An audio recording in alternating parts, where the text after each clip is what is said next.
en la línea telefónica. Vamos a ver cómo están las cosas, ¿no? Del clima, de la cuestión de la pandemia. En la línea telefónica se encuentra, y para mí es un privilegio poder platicar con ella, la doctora Lauriane Jiménez Fibi. Ella es jefa del Laboratorio de Genética Molecular de la UNAM. Doctora, qué gusto saludarla. ¿Cómo le va? Muy buenas tardes.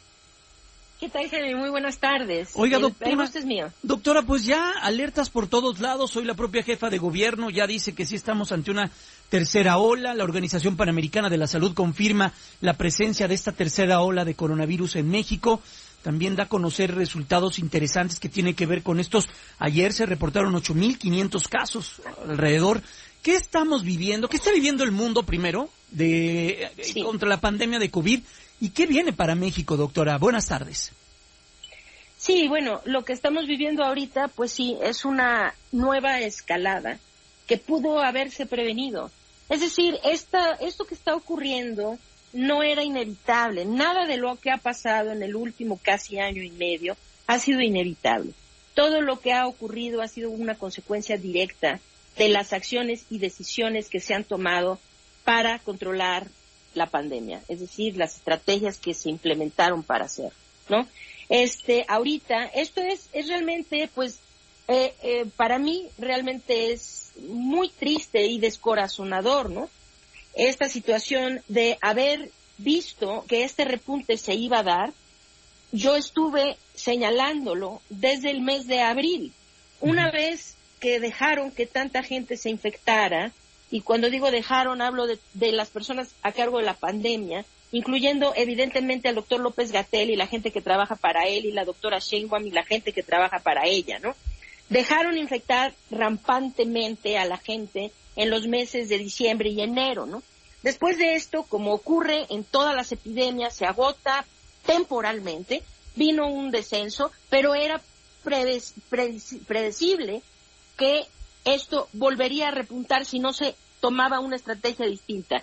En lugar de aprovechar ese tiempo durante el descenso y después una pequeña meseta en la que estuvimos para realmente ahora sí hacer lo que no han hecho durante toda la pandemia, que es tratar de implementar una estrategia para contener la propagación de los contagios, lo que hizo el gobierno fue montar una serie de discursos demagógicos triunfalistas para hacernos creer que la situación estaba bien cuando no era así. Uh-huh.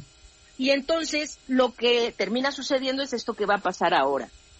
Y lo que va a pasar, hay que tener muchísimo cuidado con esto, ¿no? Ajá. Hay que decirlo con todas sus palabras. Podríamos estar ante el mismo escenario que ha vivido durante los últimos 4 meses Brasil, porque este repunte está mediado por la propagación predominante de 2 variantes muy problemáticas, que son Gamma, que es la variante que ha puesto de rodillas a todo Sudamérica, y la variante Delta, que ya se propaga en nuestro territorio de forma predominante, particularmente en Baja California Sur y en la Ciudad de México. Claro. Oiga, doctora, ¿y qué significa o qué representa el tema de la vacunación? ¿Qué está pasando en el mundo con la vacunación? ¿Y qué pasa en México cuando esta pues ha sido pues no tan robusta como quisiéramos o tan rápida como quisiéramos? Sí, bueno, lo que pasa es que se maneja, es decir, cuando las autoridades utilizan la pandemia para hacer proselitismo y para echarse porras y para cuidar su imagen, lo que pasa es esto, se cometen muchos errores y esos errores se pagan con vidas, ¿no? Entonces, a ver, lo que sucede es esto, la vacunación está muy bien, la vacunación es un privilegio para la humanidad que podamos tener tan pronto tantas vacunas que son realmente efectivas para controlar la enfermedad. Lo que pasa es que son los políticos quienes han estado permanentemente mintiéndole a la gente. La vacunación es un blindaje que vamos a tener y sin duda una de las vías para conseguir un control permanente, duradero del problema de COVID-19, pero no es un mecanismo, una herramienta que permita llegar al control en el corto y mediano plazo.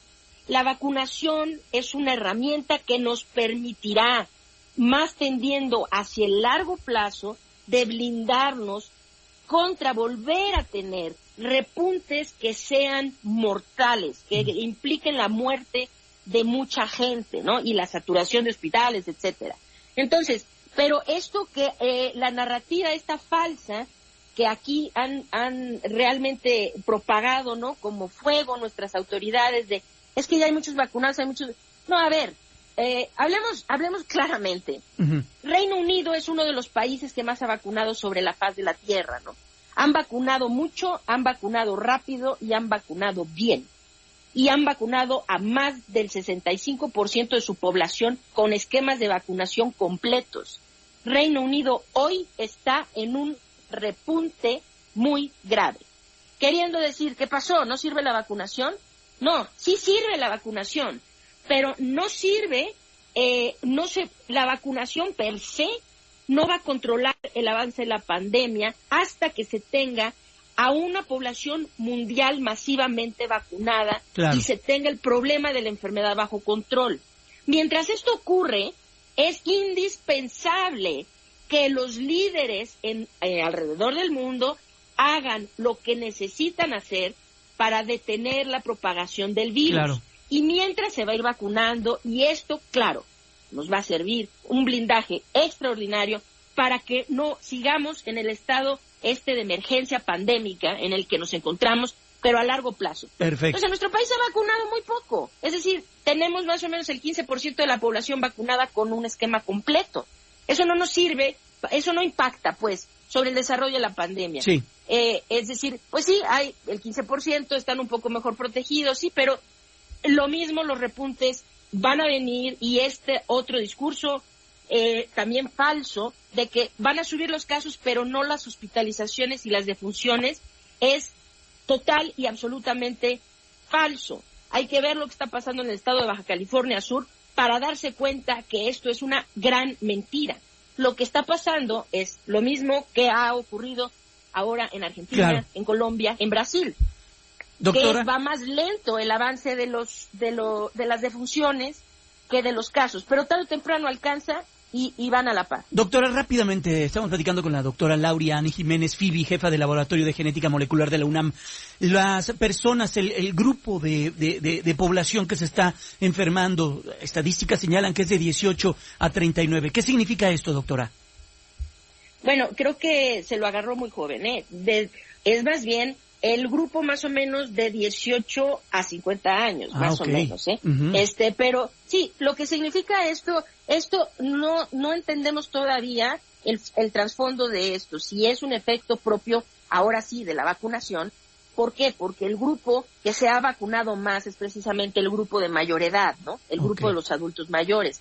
Esa es la población que ha quedado más en términos porcentuales protegida, ¿no? Aunque no está toda protegida, ¿no? Entendamos que hay más de 4 millones de adultos mayores que en México no han recibido una sola dosis de claro, vacuna. Pero bueno, entonces, no sabemos si esto es porque esa población está más protegida y entonces se ven proporcionalmente los contagios más en las poblaciones de menor edad, claro, o si realmente es un efecto directo, es decir, una consecuencia directa de que se están dando las infecciones por ciertas variantes, si es que estas variantes tienen una mayor afinidad para infectar y causar Perfecto, enfermedad grave a los grupos de menor edad. En este momento, la ciencia todavía está viendo este punto y no tenemos claridad absoluta sobre si esto es un efecto propio de la vacunación de los mayores o si es un efecto realmente consecuencia del tipo de variante que nos está infectando. Pues doctora Lauriane Jiménez Fibi, muchas gracias, siempre es un gusto poder platicar con usted, nos pone las cosas muy claras y mucho de esto también está en nosotros, hay que seguir cuidándonos. Doctora, cuídese mucho, gracias, muy buenas tardes. Muchas gracias, muy buenas tardes.